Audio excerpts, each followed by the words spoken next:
आज अब संसद का मॉनसून सत्र खत्म हो गया है, तब एक सवाल यह भी है कि जब इस सत्र में हंगामा ही हुआ तो क्या इस हंगामे के लिए सांसदों को अपना वेतन लेना चाहिए?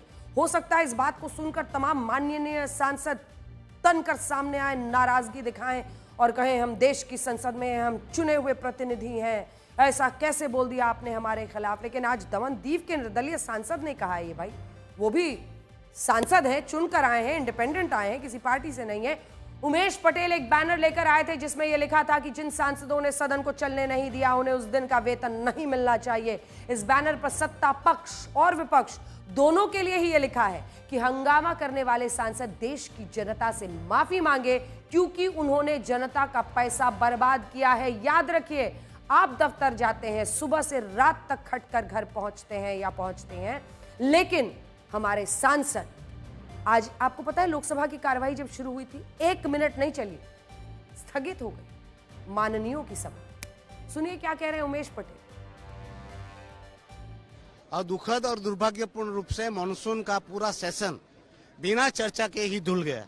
सत्ता पक्ष और विपक्ष ने अपनी अपनी मनमानी की, गुंडागिरी की और लोकशाही के ये पवित्र मंदिर में उन्होंने 144 करोड़ भारतीयों के छाती में सरा भूखा है विश्वास का और उनके आशा और अपेक्षाओं पर।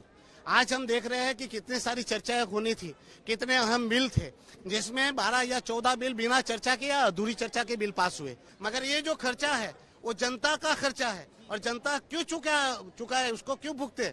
मैं मांग करता हूं सरकार से कि सांसदों के इस मानसून सत्र के सारे सैलरी ना दिया जाए, अन्य भत्ता भी ना दिया जाए और सदन चलाने का जो भी खर्चा है वो एमपीओ से वसूला जाए।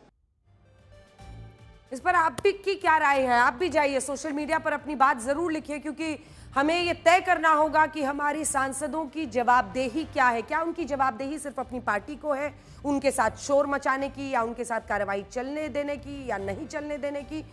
क्या उनकी प्राथमिकता वो संसदीय क्षेत्र नहीं होनी चाहिए, उस संसदीय क्षेत्र के लोग नहीं होने चाहिए जिन्होंने उनके लिए जाकर वोट डाला है? लोकसभा की कार्यवाही चलाने के लिए हर घंटे करीब 1.5 करोड़ रुपए और राज्यसभा के लिए करीब 1 करोड़ 10 लाख रुपए प्रति घंटे खर्च किए जाते हैं। यानी इन दोनों सदनों का एक एक मिनट देश के खजाने पर 2.5 लाख रुपए के बोझ की तरह है। लेकिन फिर संसद में कार्यवाही के दौरान खूब हंगामा होता है।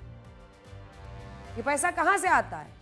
ये पैसा हम और आप देते हैं। और इसीलिए आज हम ये बात पूछ रहे हैं कि आखिर ऐसा क्यों होने दिया जा रहा है। अक्सर ऐसा देखा गया है कि जनता से जुड़े महत्वपूर्ण बिलों पर हंगामा होता है, लेकिन अगर वही बिल सांसदों का वेतन बढ़ाने के लिए हो तो निर्विरोध उस बिल को पास कर दिया जाता है। इसी साल मार्च में सांसदों ने खुशी खुशी पूरी एकजुटता के साथ बहुत अच्छी भावना से अपनी सैलरी बढ़ाने से जुड़े प्रस्ताव को संसद में मंजूरी दी।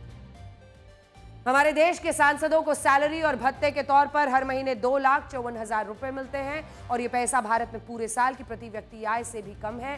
हमारे सांसदों को हर महीने 1,24,000 रुपए सैलरी, 70,000 रुपए चुनाव क्षेत्र में जाने का खर्च, 60,000 रुपए ऑफिस मेंटेन करने का खर्च। इसके अलावा संसद सत्र और समितियों की बैठक में हिस्सा लेने के लिए भी उन्हें प्रतिदिन 2,500 रुपए अलग से मिलते हैं।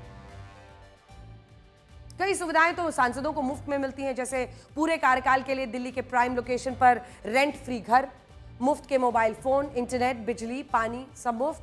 देश में घूमने के लिए उनके और उनके परिवार को हवाई जहाज की 34 यात्राएं मुफ्त, रेलवे में अनलिमिटेड मुफ्त यात्रा, वो भी फर्स्ट क्लास के टिकट पर, कार से सड़क यात्रा करने पर तेल भी मुफ्त।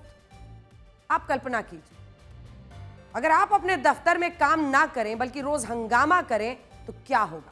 क्या आपकी कंपनी आपको सैलरी देगी या बाहर का रास्ता दिखाएगी? सांसदों के 5 साल के कार्यकाल में चाहे उन्होंने आपके मतलब का एक भी सवाल ना उठाया, उनकी सैलरी उन्हें मिलती रहती है। भारत में सांसद होने के यही तो फायदे हैं।